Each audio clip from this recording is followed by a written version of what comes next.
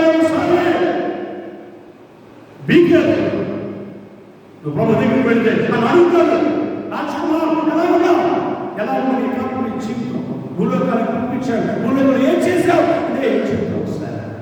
అయ్యా ఎదిగాను, పెరిగాను, చదువుకున్నాను, మోసాలు చేశాను, పెళ్లి చేసుకున్నాను, పిల్లలు కన్నాను, డబ్బు సంపాదించాను, డబ్బుతో పాటు జబ్బు పాపం సంపాదించాను, డబ్బు డబ్బు డబ్బు డబ్బు డబ్బు డబ్బు ప్రతివాడు డబ్బే, పిల్లవాడికి డబ్బే, పెద్దవాడికి డబ్బే, ముసలివాడికి డబ్బే, గవర్నమెంట్ అదే డబ్బు డబ్బు డబ్బు డబ్బు. ఈ డబ్బు సంపాదన వెళ్ళిపోయి ఎక్కడెక్కడ మనసు లేదు. ఇప్పుడు జబ్బుకు భయపడి జబ్బు జబ్బు జబ్బు అని వారు చూపించాలని పరిగెత్తడానికి ప్రయత్నం చేస్తున్నారు. ఎంత చేయాలి? అక్కడ ఉన్నవాడు దాని నుంచి చచ్చిపోతామని, ఎక్కడుంటే బాగున్నామా, ఎక్కడుంటే చచ్చిపోతాం, ఏమన్నా అక్కడ చచ్చిపోతాం, ఎక్కడున్నా చచ్చిపోతాం. మీరు అక్కడే ఉండండి, మమ్మల్ని తప్పదండి. ఎవరు చెప్పండి, ఏం చేస్తారు? ఎక్కడెక్కడ మనం వెంటాడుతుంది, మనం నేను వెంటాడుతుందట. శతవర్షంలో బతుకు చెప్పి పెద్దలు నమ్మలా మాట నమ్మదమ్మా. 2 సంవత్సరాలు చెప్పేది మానవునికి ఆయుష్. శతవర్షంలో బతుకు చెప్పిన పెద్దలు నమ్మలా మాట నిమ్మదమ్మా. బాల్యమందునో యవనమందునో ముదుమి ఎందునో ముసలి ఎందునో ఎప్పుడో ఎక్కడో ఓడనో అడవనో ఉదక నక్షత్రమో మరణించు దాచించు మరణంలో పుట్టిన పిల్లవాడు కూడా మరణించక తప్పదు. ఎంత విషయాలు డాక్టర్ గారు అనేక సేవలు చేసి నెల్లూరు మద్రాసులో చనిపోతే ఆయన తీసుకొస్తే మద్రాసు శ్మశాన వాటిని ఎక్కడ కాల్చుంటున్నాను, మా దగ్గర కొంచెం తీసుకెళ్ళి అక్కడ బయట అనాథశాల సంబంధం అనేక మందికి ఏమైనా వైద్యం చేసినట్టు ఆలోచించారు. బాల్యం ఉంచుకుంటారు, బిడ్డలు ఉంచుకుంటారు, ఎంతమంది పోలీసులు మరణిస్తున్నారు, ఎంతమంది స్వచ్ఛంద సేవకులు మరణిస్తున్నారు, కరోనా వ్యాధి చేత బాధపడి పరిశ్రమ పరిస్థితి చేత వస్తున్నారు. వారికి చాలా వివరాలు తెలియజేస్తున్నాం. అక్క శాల ప్రాంతాల మందిరాల తరపున నిలిపిస్తున్నారు, డాక్టర్స్ సర్వీస్ ఇస్తున్నారు. తర్వాత మరి శానిటరీ వర్కర్స్ వారు సర్వీస్ ఇస్తున్నారు, పోలీసు వారు ప్రజలను చల్లాచలం చేస్తున్నారు. వైద్యం ఎవరిప్పుడు పక్క వారు చల్లాచలం చేసి ప్రత్యేకంగా వారి వ్యాధి పడకుండా వారికి కంట్రోల్ చేస్తున్నారు. వారందరికీ ప్రత్యేక వందనాలు దేవుడు తెలియజేస్తున్నారు. సమయం స్వచ్ఛంద సేవకు ఆహారం దాన్ని అర్పించుతున్నారు. ఎవరు చేయవలసిన పని వారు చేస్తున్నారు. ప్రపంచ దేశాలన్నీ కూడా కలిసికట్టుగా ఆలోచన చేస్తున్నాయి. ఈ మరణం మీద తప్పించుకోవడం ఎలాగా? నిరంతరం ఈ మరణం కాకపోయిన తర్వాత మనం వచ్చేసి మనం అయిపోతాం. నీకంటూ మరి భయపడవచ్చు. మనం తప్పించున్నారు. ఇప్పుడు శారీరక మరణం తప్పించుకుని ఆత్మ సంబంధ మరణము అది రెండో మరణం దాన్ని ఎవరి పర్వతానికి వెళ్ళకపోతే నిత్యము అగ్ని ఉండవలో ఏడుపు పండుగ కన్నీరున్నాడు. కాబట్టి పిల్లల ప్రేమ దేవుని పిల్లల దేవుని విశ్వాసం కలిగి దేవుని సహవాసం చేస్తుంది. ఇంటి మరణానికి విడిపించడానికి అదృష్టుడు దుష్టుడై, అభోజనుడు భోజనుడై, నిర్వికారుడు సహకారుడై,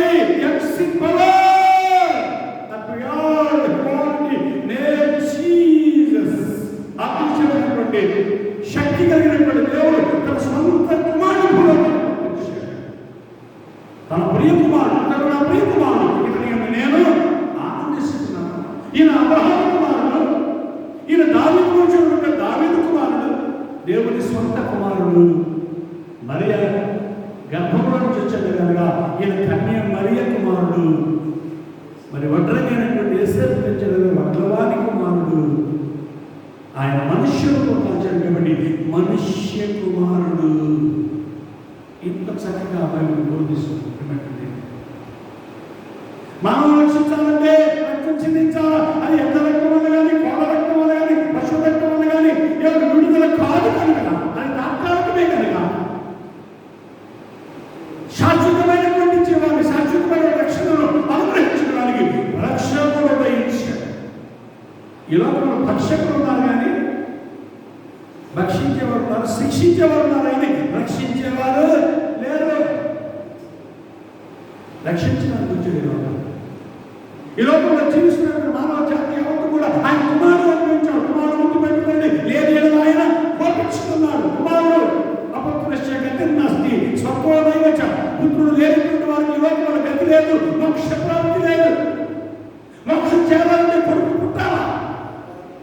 కొడుకు ఎక్కడున్నాడో, కొడుకు ఎక్కడ, ఎప్పుడు పుట్టాడు, శుభవార్త చెప్పండి, అంటారు. కొడుకు పుట్టిన సంతోషం. ఈ కొడుకు ఎదిగి పెరిగి పెద్దవాళ్ళై రాజు అవుతాడు, రంగడు అవుతాడు, ఏమవుతాడు ఎవరికి తెలియదు. అప్పుడప్పుడు పేపర్లో చూస్తున్నాం, పేపర్లో చూస్తుంటే, పేపర్లో వింటుంటే, చదువుతూ ఉంటే తండ్రిని చంపిన కొడుకులు చెప్పిన తండ్రి, తల్లిదండ్రులు కోర్టుకి ఇచ్చిన కొడుకులు, తల్లిదండ్రులు కొట్టిన వారు, తిట్టిన వారు, ఎవరు కొడుకులా పునాదులను దాటించి పరలోకానికి పంపించగలిగిన సమర్థత కలిగిన వారు ఈ కొడుకులు కాదండి. దేవుడి కుమారుడుగా ఉద్ధరిస్తున్నాడు. ఆ కుమారుడు ముందు పెట్టుకోవాలి, ఏది ఆయన పంపిస్తాడు. ఆ కుమారుడు మనకు పునాదులను దాటించి పరలోకానికి పంపించగలిగిన సమర్థత కలిగిన వాడు. దేవుని స్తోత్రం. ప్రియమైనటువంటి దేవుని పిల్లల, అపత్రశ్యగతని స్వాతంత్రం అని పుత్రుడు లేనటువంటి వాడిని ఎవరిలో గతి లేదు, మోక్ష ప్రాప్తి లేదు. పుత్రుడు కావాలా? దేవుడి కుమారుడు ఉపయోగించు, దేవుడే కుమారుడుగా ఉపయోగించు. దేవుని కుమారుడు, ఆయన దేవుడి కుమారుడు, కన్య కుమారుడు, మరి కుమారుడు, అబ్రహాము కుమారుడు, మరి దావీదు కుమారుడు, దేవుడి స్వంత కుమారుడు. ఈ లోకంలో మానవ జాతిని రక్షించడానికి ఎవరు జీవితాన్ని అప్పగించినటువంటి ఉన్నతమైనటువంటి ఆశయం కలిగిన ఆయన మానవుల యొక్క ప్రార్థన మేరకు ఈ లోకానికి వచ్చి 33 సంవత్సరాల జీవితాన్ని ఆశ్చర్యంగా చేసి చేతుల చేత భావముల చేత మేలించే మనస్సుకే ఏదైనా తెలిసి తెలియక మరణించే మహాబలాలకు చేతుల్లో వేగులు వేసుకున్నాడు, కాళ్ళలో వేగులు కొట్టించుకున్నాడు, తలపై ముళ్ళ కలిగి శరీరం అంతా గాయాలే, శరీరం అంతా గాయాలు బట్టి, ముళ్ళను బట్టి, కొరడాలకు పట్టుబడ్డాడు. ఎంత శక్తి కలిగిన దేవుడు, ఎంత ప్రేమ కలిగిన వాడు, ఎంత ఓర్చుకున్నాడు. నీవు నేను శ్రమపడాలా, నీవు నేను బాధపడాలా, నేను విడిపించడానికి మనకి మానవులు ఆయన బలి పొందుకున్నాడు. ఎవరి కోసమో ఈ ప్రాణత్యాగం, ఎందుకోసమో ఈ శిలయాగము, యుగురు పెట్టే బాధకు నీ కోసమో ఈ